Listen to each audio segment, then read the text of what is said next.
Gumii Dimookiraasii kaleessa eegalame irratti haasaa baniinsaa kan godhan Pireezidantiin United States Joe Biden na dubbatan. In the face of sustained and alarming challenges to democracy, universal human rights, and all around the world, democracy needs champions. Rakkoowwan yookiin gufuuwwan walduraa duubaa sirna dimookiraasii mudataa waan jiraniif qabiinsi mirga namummaa waliigalaa gulantaa addunyaatti akkasumas dimookiraasiin qaama adda durummaadhaan eeguun yookiin ceesisuun barbaadu jedhan.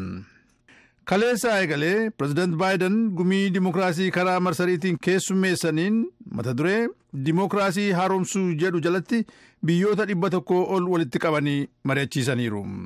Kanneen maree kanarratti hirmaatan keessaa muummee ministeera New Zealand Jacinda Ardern tokko turan. Democratic systems and the progress they make can be fragile. They need certain things to thrive.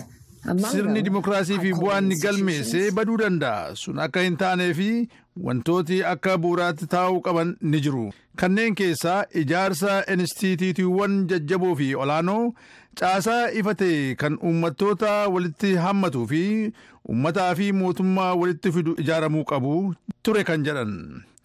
Sigigaatoo sirna dimookiraasii addunyaa irratti mul'atuun qabatee madaalliin jiru gareen abbootii irreen bulchuuf yaadan heddumataa deemuu mul'isaa jedha gabaasni Freedom House dhiyeenya ba'e. Pireezidaant Baayidenis sirna kaleessa eegale kanarratti biyyumti isaanii mataan ishee dimookiraasiin mallattoo sigigaachuu fi balaa kanaaf saaxilamuusaa amananii jiru. Gumiin dimookiraasii kun har'a kan xumuramu yoo ta'u yeroo waggaa tokko keessatti hirmaattoti kun qaamaan wal arganii mari'achuuf karoorfataniiru jedhameera.